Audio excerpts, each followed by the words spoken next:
রাতের ভয়।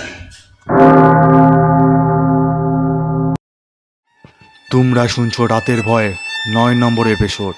গল্প পাঠে আমি রিক। আজকে আমি তোমাদের শোনাতে চলেছি একজন নাইট গার্ডের জীবনে ঘটে যাওয়া সত্যি ভৌতিক ঘটনা। এই নাইট গার্ড মানে তারা নয় যারা ফ্ল্যাট বা বাড়িতে গার্ড দেয়। আমি তাদের কথা বলছি যারা রাতের বেলায় হুইসেল বাজাতে বাজাতে যায়।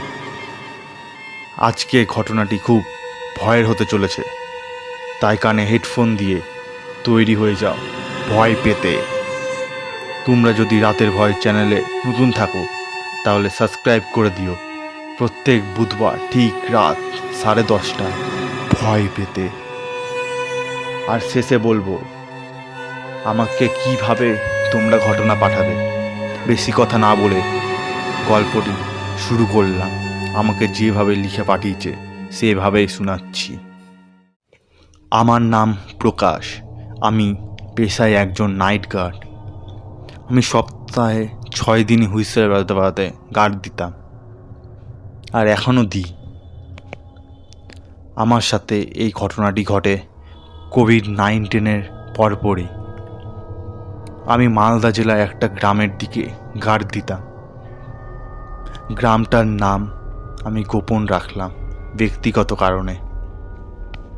আমি গ্রামের যে জায়গা দিয়ে হুইসেল বাজাতে বাজাতে যাই সেটা দিয়ে আমি বিগত 7 বছর ধরে গার্ড দিচ্ছি। আগে গ্রামটায় অনেক চোরের উৎপাত ছিল, কিন্তু এখন আর নেই।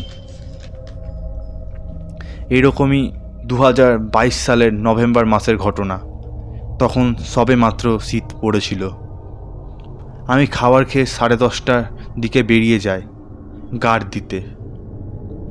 আমি নিজের মুখটা মাংকি টুপি দিয়ে ঢেকে নিই, কারণ অত রাত্রে প্রচণ্ড ঠান্ডা লাগছিল।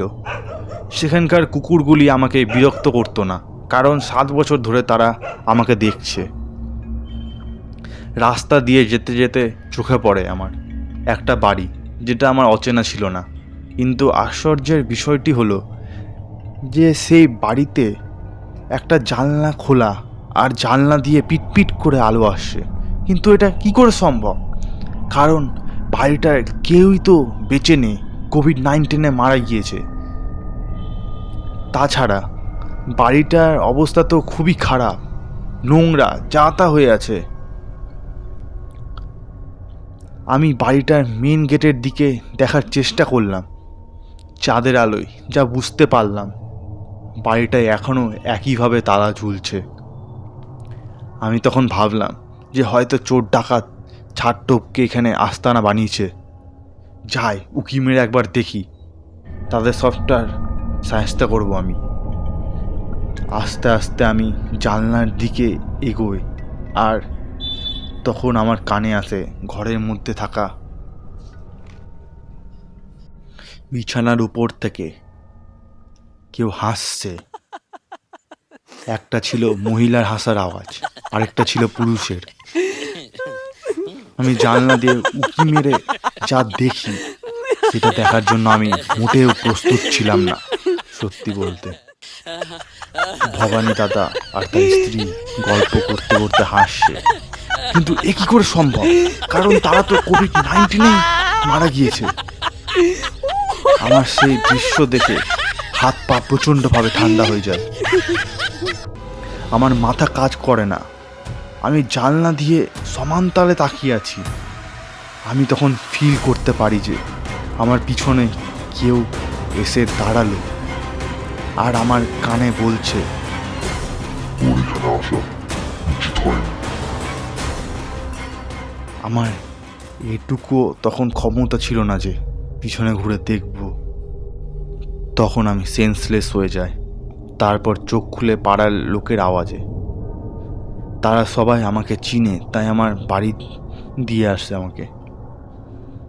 আমার বাড়ির লোক আমাকে জিজ্ঞাসা করে যে কি হয়েছিল, কিন্তু আমি কিছুই বলিনি আমার সাথে কি কি হয়েছিল। তারপর আমার ভীষণ জ্বর আসে। প্রায় 5 দিন পর ওষুধ খেয়ে সুস্থ হয়। এখন আমি আর একা যাই না, আমার সাথে আমাদের বাড়ির কুকুরটাকে নিয়ে যায়।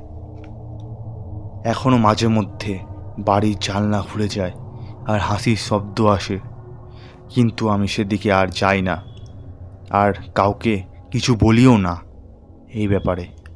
রাম নাম নিয়ে কেটে পড়ি সেটা দিয়ে। এই ছিল ঘটনা, খুবই ভয়ানক ঘটনা। তুমি একবার ভাবো, কাকুটার জায়গায় তুমি থাকলে কি করতে? এই রকম ঘটনা ঘটার পরও কি কাজটা করতে? আমাকে কমেন্ট করে জানিও। আর এটাও কমেন্ট করে জানিও তোমরা কে কোথায় থেকে শুনছো। তোমরা যদি চ্যানেলে নতুন থাকো তাহলে সাবস্ক্রাইব করে দিও। আর ঘটনাটা তোমার ভূতপ্রেমী আত্মীয় বা বন্ধুর কাছে শেয়ার করে দিও।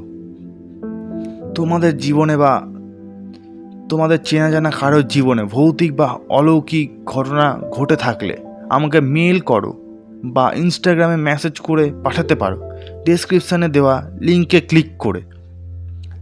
রাতের ভয় অফিসিয়াল বলে সার্চ করলেই পেয়ে যাবে ইনস্টাগ্রামে তোমরা। আমি ফিরে আসছি আবার পরের বুধবার ঠিক রাত 10টায়।